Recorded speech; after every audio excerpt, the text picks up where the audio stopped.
Good morning. The third Sunday of Advent is all about joy. Christmas is coming. A good reason to summon those feelings of joy.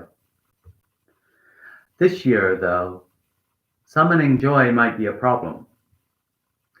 Many of us are too tired, lonely, anxious, overburdened, some of us even bereaved.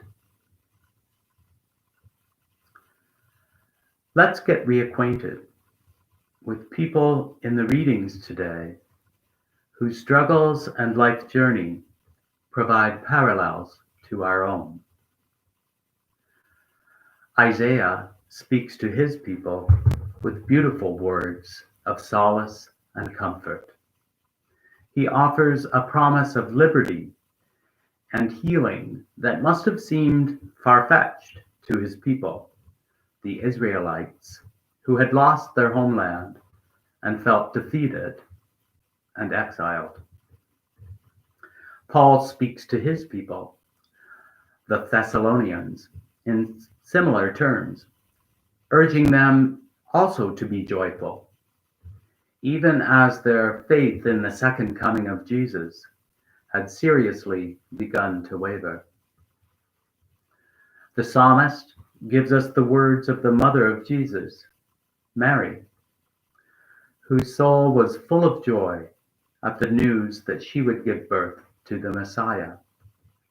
Her assent was clear and immediate, but how could it not be accompanied with fear and trepidation as well?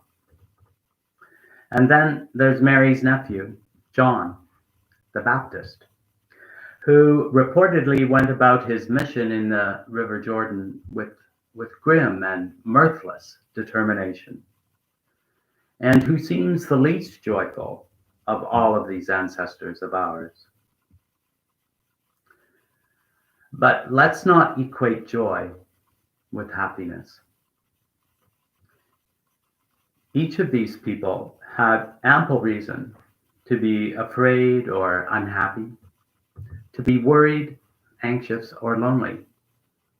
But each of them exhorts us to be joyful. But what is this joy? And how can we find it on this third Sunday of Advent in 2020? Joy is the quiet underneath the distress, the calm sea beneath the waves, the knowing when all is still with deep, indrawn breath that we are loved. Joy is a grace unmerited, something that we don't earn, something certainly in this dysfunctional and chaotic world that we can lose hold of for a time. Joy is that deep knowing that we are a child of God. Doubts may persist, unhappiness and grief may preoccupy, but joy prevails underneath all. Today, when our vulnerability is visible in the distance we must keep from one another, when we are captive to protocols that separate us, we realize just how dependent we are. In our loss of control, we are humbled, but we are heartened too, as we come together virtually, as we thank our caregivers, our first responders, our teachers, and our frontline workers. Our dependence and need for one another has been drawn in sharp relief. And in those still, quiet moments, we can recover the grace and joy that animates our relationship with the God who loves us.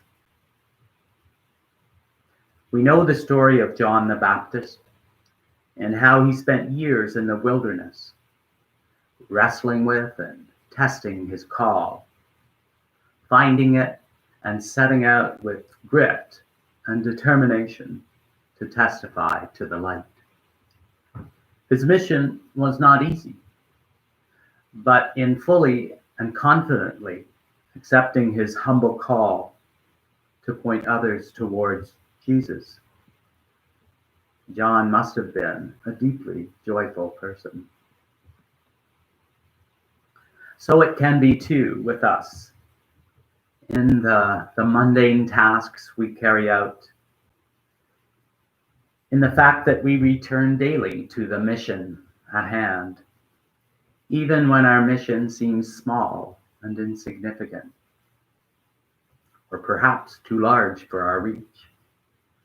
There is beauty and nobility and joy to be found in all of this. In our preoccupation with daily troubles and tasks, we can overlook what we accomplish and how faithful and constant we are in our service to one another. In Thomas Merton's words, the secret beauty of our collective hearts shines like the sun. And if only we could realize this. I bet that John the Baptist was hard on himself. And I think that we too are hard on ourselves. Jesus asks us to stop and rest, to find the joy beneath all, in the knowing that we are children of God and that nothing will ever change that. Mary is the mother of Jesus and our model. She accepts her call with grace. Despite her fear, she proclaims that her soul rejoices.